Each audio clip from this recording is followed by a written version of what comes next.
I never wanted to be anything like my father. That man taught me what fear feels like before I even knew what love meant. His rage lived in the walls. His voice echoed like a threat even when he wasn't in the room. So when I became a man, I promised myself, I will never be him. I built a home from gentleness, raised my kids on softness, and gave my wife, Leah, the kind of emotional safety I never had growing up. For 5 years, it worked. We were good. Not perfect.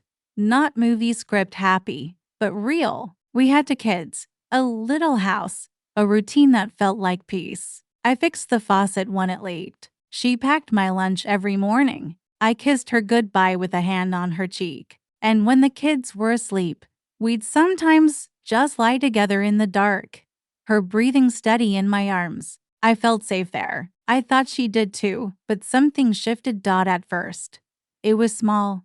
The way she rolled her eyes when I double-checked the stove, or the tone she took when I asked if she was okay. We started snapping at each other over dishes, over noise, over nothing. Tension built like dust in corners, and noticed until it was everywhere. One night, after a long day at work and the kids refusing to sleep, I came downstairs to find her staring at the pile of laundry. I asked, "You okay?" She didn't answer. I asked again. That's when it started. "You always do this," she said, sharp. "You wait for things to get bad, then pretend to care." I blinked. "What are you talking about?" "Never mind." "No, seriously. What's going on?" I said. "Never mind." You just get defensive. Something in me shut down. I felt it, like a door closing behind my ribs. I turned to walk away. I didn't want to argue. Not tonight. And then she said it. "You're just like your father." The words didn't register at first, but when they did, it was like a glass of cold water thrown straight at my soul. I turned back to her slowly. "What did you just say?" Her eyes widened. She realized it. Too late. "I didn't mean." "No," I said, quietly. "You did." She stepped toward me, arms out like she wanted to undo it. "I'm sorry. I didn't mean that. I was angry. And you were shutting down." And I walked past her, into the garage, closed the door. That sentence, it didn't just hurt. It undid me. It reached into everything I'd worked to escape. She didn't just hit a nerve. She severed it.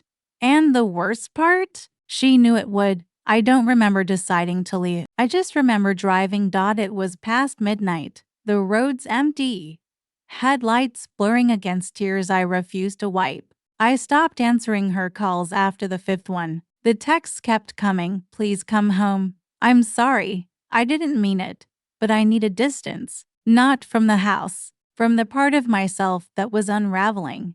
I ended up at a bar I hadn't been to in years. It was quiet. No music. Just a few people and the kind of silence that let a man drink without needing to speak. I sat there for hours, sipping whiskey like it could erase what she said, like it could burn the memory out of me.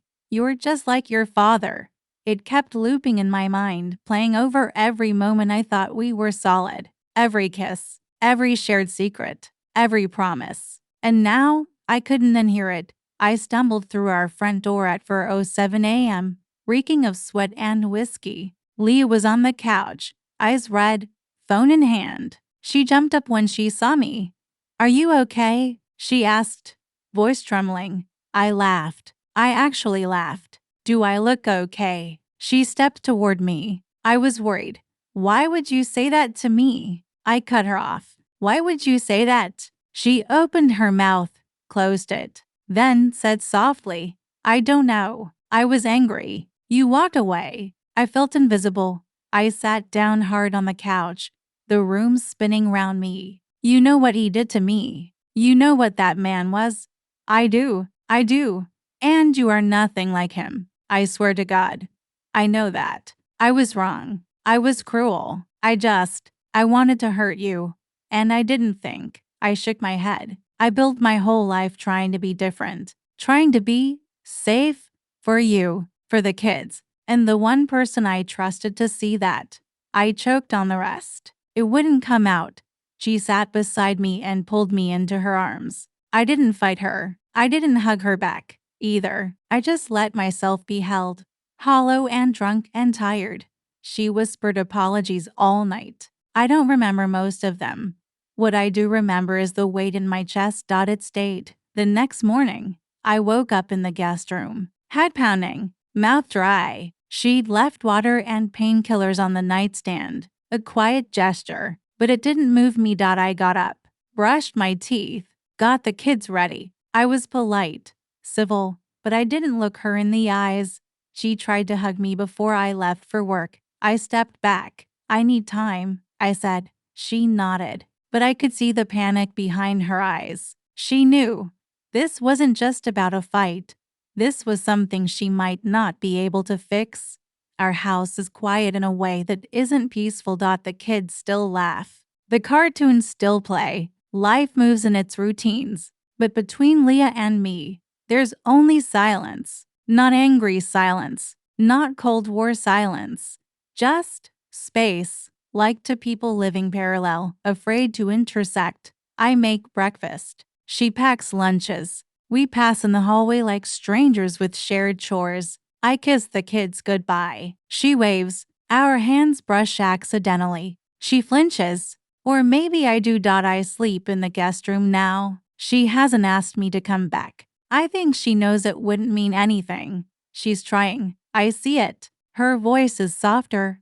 Her eyes search mine with that familiar pleading. She asks about my day, offers to make my favorite meals, leaves folded laundry in my side of the bed even though I don't sleep there. But I can't unhear it. I can't stop the echo of his voice, my father's voice, being thrown at me from the person I trusted most. It plays in the background of every moment now. She caught me watching the kids one evening. They were building a pillow fort, laughing, free. I felt this deep, unnameable fear in my chest, that someday they might see me the way I saw him. You're quiet, she said, standing beside me. I didn't look at her. I'm tired. Can we talk? I hesitated, then nodded. We sat on the couch like we used to, but far apart. Her hands trembled as she spoke.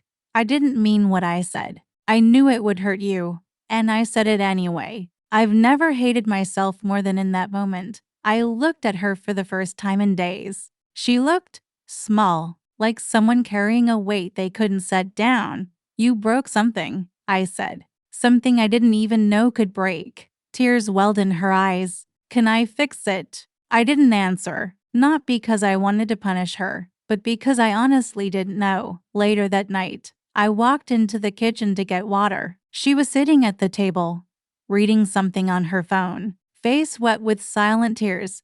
She didn't see me. I stood there for a minute, watching the woman I love grieve something she still holds, and I'm not sure I do anymore. Before I went back upstairs, I said one thing. It's just another thing I have to live with. And I meant it, not out of bitterness, not even anger, just reality. The wound is there now. Even if it heals, the scar will stay.